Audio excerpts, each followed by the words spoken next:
So welcome back to Thrive, your agency resource. Today, I am joined by Rafi Glantz, who heads up the agency partner program over at Inclusivity, which is an integrated accessibility software and actually a lot more. I've personally been using Inclusivity on consciousnessleaders.com since we launched that site earlier in 2021. So I've already been a user, adopter, and really, really happy to be a customer of theirs. So today we're going to actually dive into what it actually means to be accessible and inclusive on the web. What do we mean by web inclusivity? So Rafi, thank you so much for joining me today on Thrive. I'm really excited to talk to you. Me too. I'm glad to be here. Thanks for having me. So we already talked about your background. Amazing. I love that you're, all nice and acoustically paneled back there. Totally yes. On brand. And I've got Charizard to protect me. That's probably the most important part. But definitely the most important Pokemon. So let's start today by talking about why inclusivity and accessibility matter specifically on the web. Absolutely. So in the last couple of years, we've seen inclusivity, diversity, inclusion, DE&I take a lot more precedence in both social and business circles. And we've made a lot of strides. Unfortunately, it seems like a lot of people with disabilities have been left out of that progress for several reasons, but mostly because most people don't know that their website needs to be accessible. And that alone would have been bad enough. But particularly with the coronavirus pandemic, we've been seeing a lot more business than before move online, whether it's supermarkets or buying a car or anything that you want to do. A lot of that's being done online. And because 98% of websites in the United States are not accessible to people with disabilities, they're being left out of the modern world more than ever before, despite the fact that the internet really offers people with disabilities, or should offer people with disabilities, a chance for even greater equality. Yeah. It's very, very clear, according to the law, according to the morals that we are all taught, and for business reasons, that it makes sense, it's needed to be accessible. But unfortunately, up until now, for most businesses, it either was not feasible or they didn't know that they need to do it. And so we're doing everything that we can to change both of those. So more specifically, like to get more granular, when we say that a website is not accessible, right, it doesn't mean that we can't go to it, right, that it's down. Can you talk a little bit more granularly about what the potential implications are and like what we mean by something being accessible to those without disabilities and not being accessible to those with? Absolutely. And it's something that a lot of us take for granted, that I take for granted all the time, despite working in this field, that I can use my hands, I can see what's on the screen, I can use a mouse, I can hear everything, I can see everything. For a lot of people, they're not able to see, for instance, or they may have vision impairments. Mm-hmm. There are other people who can't use their hands the same way you or I do, or may not even have them. And beyond that, there's people who have invisible disabilities, like, for instance, seizure-related disorders or epilepsy. One of the reasons that I have the Pokemon behind me is to remind me that in 1997, there was an episode of Pokemon, for the nerds out there, the first appearance of Porygon, where over 600 American children were hospitalized as a result of excessive flashing lights in the intro. And there was no warning. And since then, there have been a lot of warnings on TV. And, if you go back, I think the first one I remember seeing was Kanye West's All of the Lights video on YouTube, where there is a warning before it that says, hey, there's a lot of flashing lights. If you have a disorder, maybe this isn't the video to watch. But if you don't have that, that can physically harm somebody. For most of accessibility, we're not talking about that. We're talking about somebody who can maybe visit your website, but if they're blind, for instance, they may not be able to navigate it because they can't use a mouse, and your website might not be optimized for keyboard navigation or for screen readers. You might not have descriptions of all of your images or all of your animations. And for people who have other more quote unquote minor disabilities like color blindness, they need to be able to adjust the website to match their needs. For example, not everybody who's colorblind is colorblind the same way, right? Some people can't see purple. Some people can only see purple, just as a random example. Yeah. So unless you're building a website only in grayscale, it's not going to be accessible to everybody. And even then, of course, there are people who can't see at all. So it's really important to give website visitors the option to customize the appearance of it to their needs without impacting anybody else's experience, of course, and without building websites that are all grayscale and, of course, don't convert. Right, right. It's a lot, right? There's so much to take into account. So if we're thinking about designing websites in this way, and it feels like kind of overwhelming, let's talk about what the differences are to try to remediate these things, right? Like there's native accessibility and then there's integrated accessibility. How do you see the connection between the two, and like what role does accessibility play?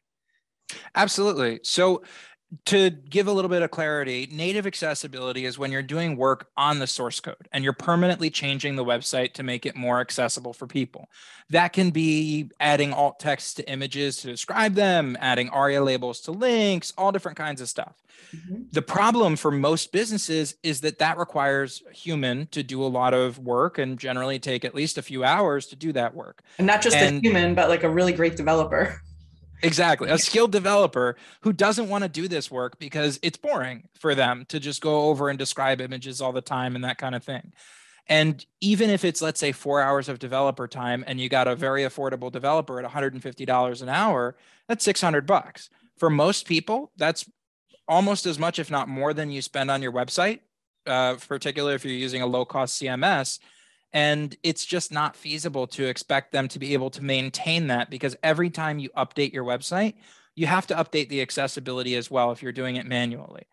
What we initially did was more integrated accessibility, which is basically adding a tool onto the website, an overlay, if you will, that lets people make changes on their session only. So there's a difference between the template and the session, right? The template is what the source code says, and the template and the session, is what people experience. Really, it doesn't matter if the template is accessible as long as the person who's coming into your website has an accessible experience.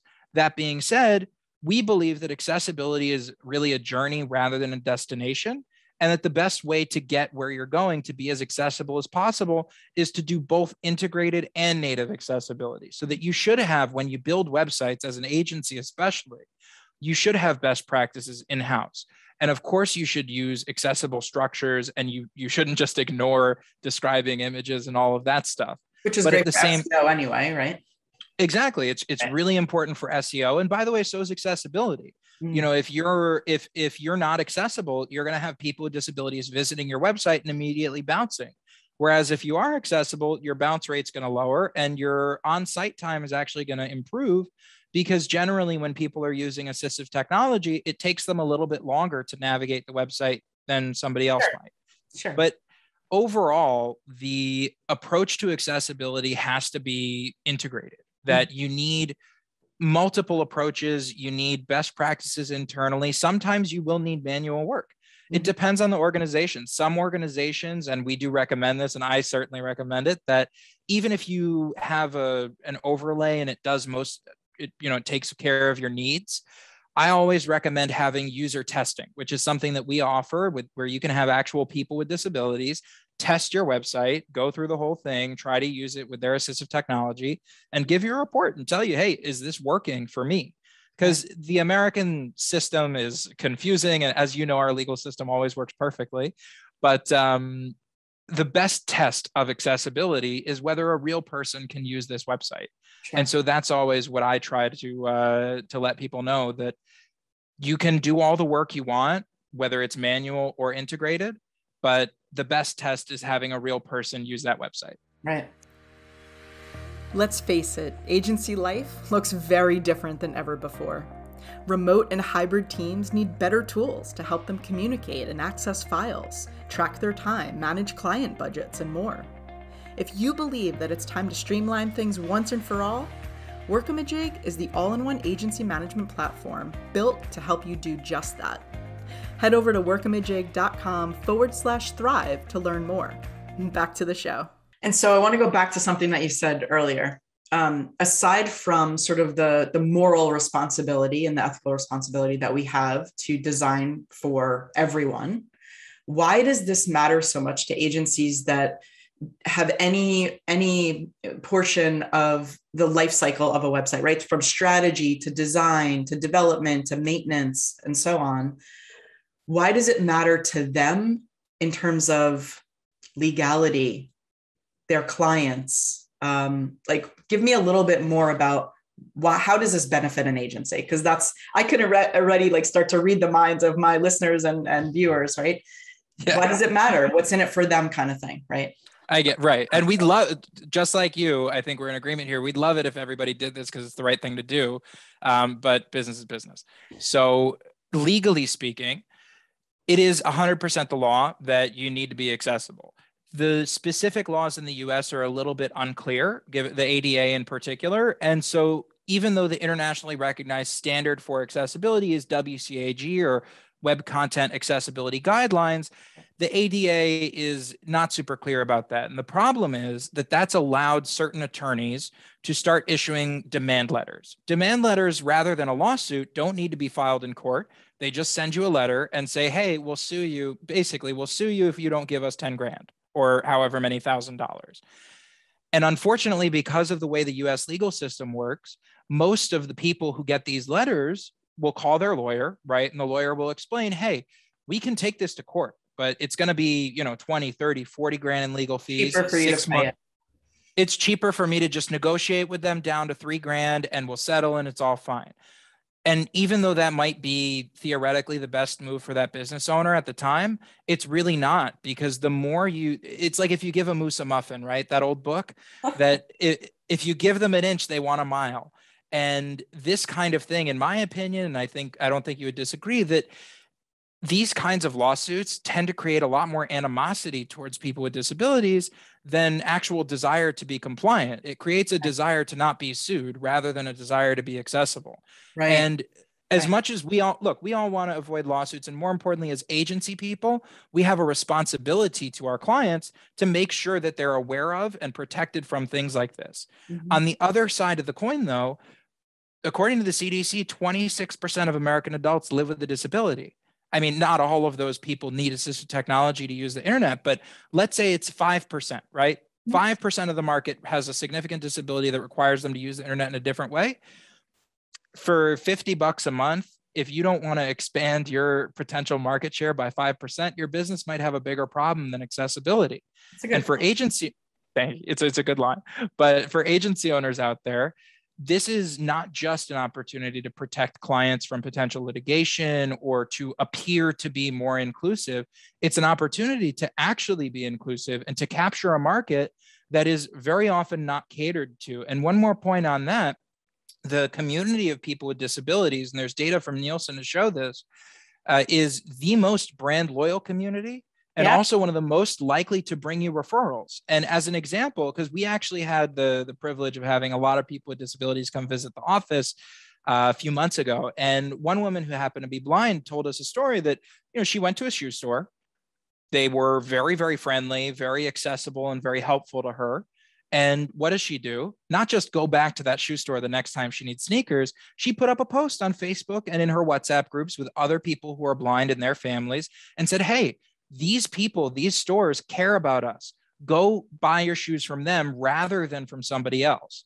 And that's something that can make a real business difference for any kind of company. Yeah.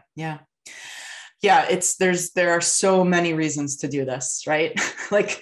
And I think what I appreciate is that we're moving the conversation and shifting the conversation from like only legal and box checking, right? Doing it almost as I don't know if you would say like an offensive or defensive positioning versus, doing it because it's the right thing, because we want to make the web more inclusive, because like, it's just like the ripple effect of only good comes from this, right? Which is the case for best practices in general on the web, right? There's a reason why they're called best practices.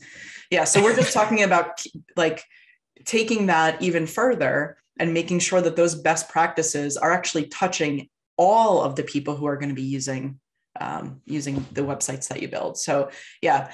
And the last time that we talked, you mentioned something about an agency partner program, which I would love to hear a little bit more about. And I think, again, listeners and viewers would want to know a little bit more about that. What's it all about? How does it work? And like, where could people learn more about that? Absolutely. So we have many partners in the US. A lot of agencies work with us, and it's actually starting to be noticed among clients that clients are looking for agencies that offer packages that include accessibility. Right. A lot of agencies now offer, you have your GDPR compliance, you got your privacy policy, you got everything else. Oh, and accessibility too in that monthly package. Yep. So we have more and more agencies joining that program. If anybody's interested, of course, go to accessibility.com or check out accessibility.com/ACE. This is our website scanner. It's totally free and you can use it as many times as you want. It checks any website for accessibility and gives you a free 10-page report on exactly what's wrong and what's not wrong. So you can understand how well you're doing now and how much you can improve. Now, the great thing about the partner program is that you'll actually get commissions or discounts. And what we usually see working really well is agencies will have, monthly maintenance programs, packages, right?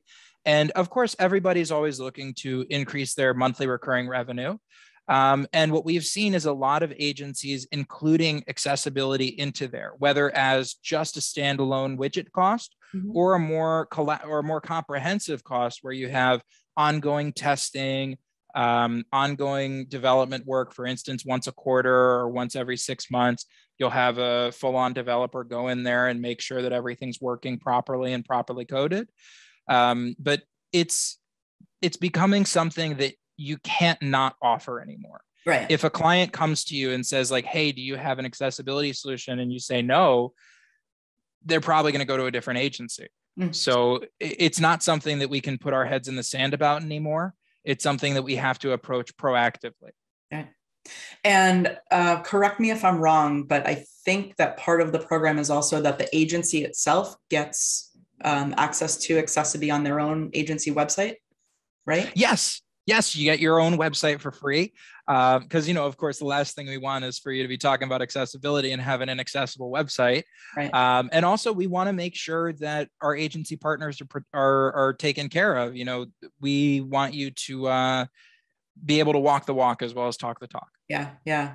No, that's great. And I think that the starting point, I mean, even if you're, kind of like, oh, I'm not sure about the partner program yet or whatever, I think just going to accessibility.com/ACE, which I guess is ACE, starting there and seeing like, oh, well, what about my own agency website? Like, how does that measure up first? Or maybe I have a client who, for sure, caters to some customers who have disabilities. Like maybe start there, either one of those scenarios, and just kind of take a look, like what are we looking at in terms of, the evaluation or the assessment of how accessible these websites are that we have potentially built, or even if we haven't built them, right? I think it could be a good use case for agencies that aren't necessarily web developers, but could at least broach that conversation with some clients, right? To like move them into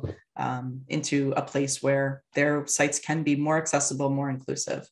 Yeah. And it's a foot in the door with new clients. Sorry to cut you off. It's a foot in the door with new clients as well. A lot of people are specifically looking for a solution for this. So it can be a great way to, whether you're a strategist or anything else, it can be a great way to acquire a new customer and build trust with them. Yeah. I mean, again, so many business use cases. I can't say enough. I'm really excited about it. And to that end, as we kind of start to wrap up here, I want to tease out that, to my listeners and audience, there is a really, really big announcement coming in 2022 for our very first episode. So stay tuned for that. I know I'm kind of like dangling a little carrot, but I'm really excited about it. And so stay tuned for that. Make sure that, if you're not subscribed to the show, that you do get subscribed in whatever platform that you're listening on or watching on right now. And again, if you want to learn a little bit more about Accessibility's agency partner program, which I definitely recommend, head over to accessivity.com/thrive. Rafi, thank you so much for joining me today. It's been an absolute pleasure. Thanks so much for having me. This was really fun. This episode has been brought to you by Workamajig, the #1 creative agency management software. Show notes at thrive.workamajig.com. Find out how your creative agency can become more productive and more profitable. Schedule your demo at thrive.workamajig.com.